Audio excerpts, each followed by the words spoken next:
નમસ્કાર. જય હિન્દ, જય ભારત, જય શ્રી કૃષ્ણ. સ્વાગત છે તમારું આપણી YouTube channel government pension salary info and ન્યૂઝમાં. તો આજે આપણે વાત કરવાના છીએ કે વિધવા બહેનોને જે સહાય મળે છે તેના વિશે.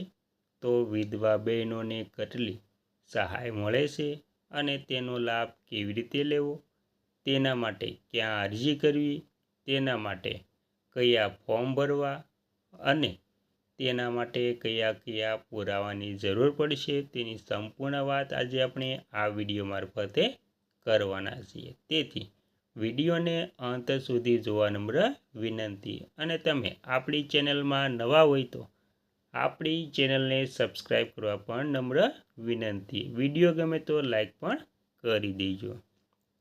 તો વિગતવાર આપણે વાત કરીએ તો ગુજરાત સરકાર દ્વારા વિધવા એટલે કે ગંગા શ્રુપા બહેનોને આત્મનિર્ભર અને આર્થિક રીતે સક્ષમ બનાવવા માટે મુખ્યત્વે 5 મોટી સહાય અને સુવિધાઓ પૂરી પાડવામાં આવે છે. તેમાં આપણે પહેલી સહાય માસિક પેન્શન સહાય, ગંગા શ્રુપા આર્થિક સહાય યોજના.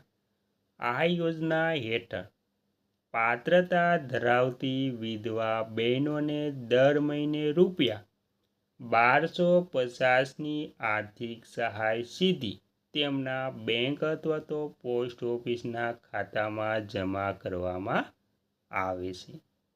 તેમની આવક મર્યાદાની વાત કરીએ તો ગ્રામ્ય વિસ્તાર માટે વાર્ષિક આવક ₹1,20,000 અને શહેરી વિસ્તાર માટે ₹1,50,000 સુધી હોવી જોઈએ.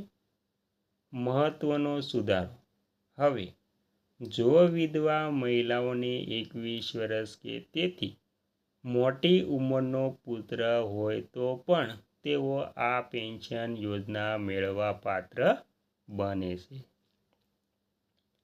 ત્યારબાદ આપણે બીજી યોજના પશુપાલન અને રોજગાર સહાય. તો વિધવા બહેનોને પોતાના પગભર ઊભી રહી શકે તે માટે સરકાર દ્વારા આઈ ખેડૂત પોર્ટલ અને અન્ય વિભાગો મારફતે ગાય, ભેંસ જેવા પશુઓ ખરીદવા માટે આશરે ₹33,600થી ₹50,400 સુધીની સબસિડી સહાય આપવામાં આવે છે. ત્રીજું વ્યવસાયિક સીવણ અને અન્ય તાલીમ સહાય એટલે કે સાધન કીટ. તો મિત્રો 18થી 50 વર્ષની વય જૂથની નિરાધાર વિધવા બહેનોને કોમ્પ્યુટર, ભરતકામ, સીવણ ક્લાસ કે બ્યુટી પાર્લર જેવા 30થી વધુ ટ્રેડના મફત તાલીમ આપવામાં આવે છે. તાલીમ દરમિયાન રોજનું સ્ટાઇપેન્ડ ભથ્થું અને તાલીમ પૂર્ણ થયા બાદ સ્વરોજગાર શરૂ કરવા માટે મફત સાધન કીટ જેમ કે સીવણ મશીન પણ આપવામાં આવે છે. ત્યારબાદ આપણે ચોથી યોજનાની વાત કરીએ તો પુનઃલગ્ન આર્થિક સહાય યોજના.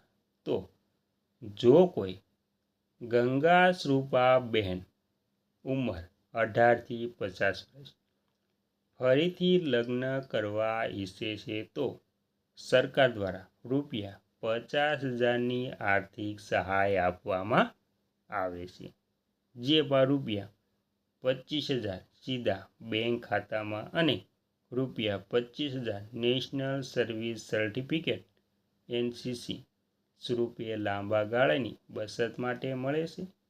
આ યોજના માટે કોઈ આવક મર્યાદા નથી. અને છેલ્લે આપણે 5મી યોજના અકસ્માત વીમા અને મકાન બાંધકામ સહાય. વીમા કવચની વાત કરીએ તો વિધવા સહાય મેળવતા લાભાર્થી મહિલાનું અકસ્માતે મૃત્યુ થાય છે તો ગુજરાત સામૂહિક જૂથ સહાય અકસ્માત વીમા યોજના હેઠળ તેમના વારસદારને 1,00,000ની સહાય મળવા પાત્ર થાય છે.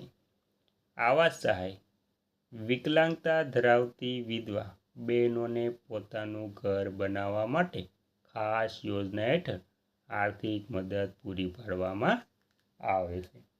અને હવે આપણે અરજી માટે જરૂરી મુખ્ય દસ્તાવેજોની પણ વાત કરીએ તો જો તમે માસિક પેન્શન કે અન્ય સહાય માટે ફોર્મ ભરવા માંગતા હોય તો આ પ્રમાણે તેમના ડોક્યુમેન્ટ છે. તેમાં આધાર કાર્ડ અને રેશન કાર્ડની નકલ, પતિના મૃત્યુનો દાખલો, સક્ષમ અધિકારી જેમ કે તલાટી, મામલતદારનો આવકનો દાખલો, અરજદાર પોતે વિધવા હોવાનું પ્રમાણપત્ર અને ઉંમરનો પુરાવો.